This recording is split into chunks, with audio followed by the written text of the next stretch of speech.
Hey everyone! So since we've been talking about photos, you can kind of guess what your next assignment is, right? Taking photos for your brand. So let me explain the assignment a little bit and show you some examples of what I mean. Okay, so it's time for you to take some photos. Now if you get stuck and you're not sure what to take photos of, you can try some tips from this week's lecture. And another great thing to do is look at similar brands. So let's say you want to start a graphic design company, look up other graphic designers in our area, nationally, in a city maybe you want to work in, and look at their social media and see what type of photos they're taking. I'm not saying copy them straight out, but it's okay to get inspiration if you get kind of stuck.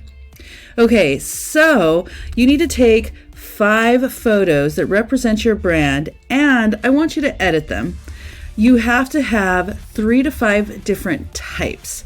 Now, what do I mean by that? I mean, don't give me 5 selfies. Don't give me 5 product shots. I want a mixture of different types of photos. So here are some examples. And I'm sorry, you can have 2 photos from of each type of photo. So you can do, let's say, 1 to 2 selfie / posed portrait of like the owner and the employees. If you're trying to be an influencer, it could be a couple selfies of you as an influencer, stuff like that. 1 to 2 candid, or another way to think of this is like in the moment type of photos of people working, of yourself working, something like that. So this first one is more of a posed photo. The second one would be more of a in the moment working type of photo. Another option is a couple photos of customers using the product or service. It could be a service too. 1 to 2 product shots or examples of what you're planning on giving. And you can also do like some close-up. I say 1 to 2 pictures of like textures or equipment. So something that's related to what you do, you can do that as well. Now, I do want to note that if you already have a social media presence, don't just recycle what you've already done, okay? What's the point of taking this class if it's not to be better? So make sure that you're going out and taking fresh photos for this and using the tips from the lectures and from the blogs, the blog posts and the articles that I've provided you guys to create better content. All right, so let me show you some examples of what I would do for this assignment. So my brand is fun, creative, and teacher. So I took some photos of myself at work, with my coworker, with my students, the computer I was grading on, and some shots of my textbooks and cameras. So let's take a look. Okay, so here's an example of like a selfie posed type of photo. This is, if you guys ever come to my Zoom, this is my background here in the back of my office. So, well, or duh, you can see it right here. So here I am, yay. Now here's another photo of me and my coworkers. Some of you guys have had Craig Polanaski as a teacher, so here we are having fun in the photo lab. Now these 3 are all basically the same photo, but I want to there's a reason why I included all 3. So I want to take a photo of me with my students working behind me. We were in lab and everyone was busy working away on their computers. Now this first photo, you can see my camera was angled a little low and my face is really shadowed and the background is lighter than my face. So then I went ahead and tilted my head up. So now I'm getting more light, and this is going to depend on the lighting situation, specifically where you are standing in the environment that you're taking a photo.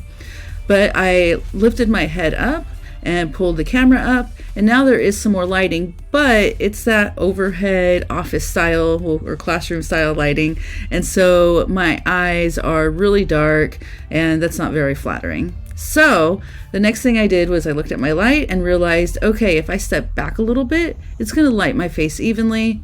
Perfect. So it's okay. Here I have 10 different photos. You're not turning in 10 different photos. You're turning in 5 photos, the originals, and 5 edited. So out of all of these, I'm only going to pick 5, but I just wanted to show you guys that, you know, with moving around a little bit, trying different angles, you can get better lighting as well as a better angle. Okay, so let's keep looking. So next I took some pictures of like my the different textbooks I use for my classes, the computer that's in one of the classrooms where I was grading. This is another textbook I use, and this one I added a little bit of personal context to it, right? Because yes, I'm a teacher, but I'm also a person. So, you know, as where this is just a bunch of textbooks, this one also has some of the decorations in my office, a photo of me and my husband, so it adds a little bit of a personal touch to my post. Then over here I added, you know, I've got a side photo of one of my cameras and a filter set, and then another photo of some of my cameras. Okay, now like I said, I'm not turning all 10 of those in. Next, I need to decide what I actually want, which ones I want to pick. So I ended up picking these 5 photos. So you see I do have a selfie with a coworker, you know, kind of like a selfie with my classroom, that photo with the book and my husband and such, my cameras, and the computer. So we have different types of photos for each. Really, they're each saying something different too. All right.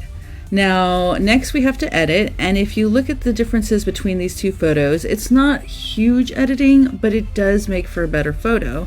So for here, this photo was kind of had a greenish, yellowish type of look. So I played with, and I took all of these with my phone and edited them all on my phone, okay?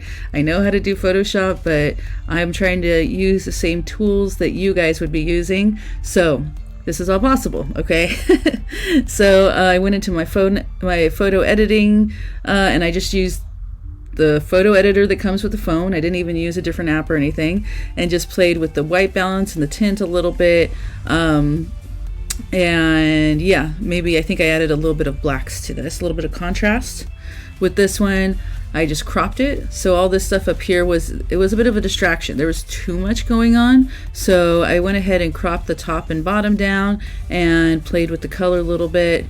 Here I cropped in like it wasn't necessary. Oh, so I cropped up a little bit and straightened it and played with the white balance and then cropped into the side a little bit.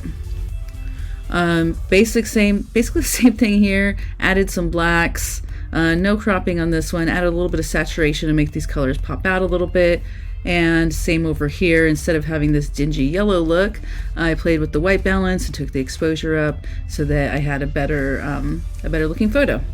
So another really important thing about social media is what you're actually posting with the images, or the caption. So for this assignment, I also want you guys to tell me what you would caption these photos with, and they should add more context to the image and help with your branding. So for example, photo 1, we work hard but still like to have fun, right? At Craig Polanowski.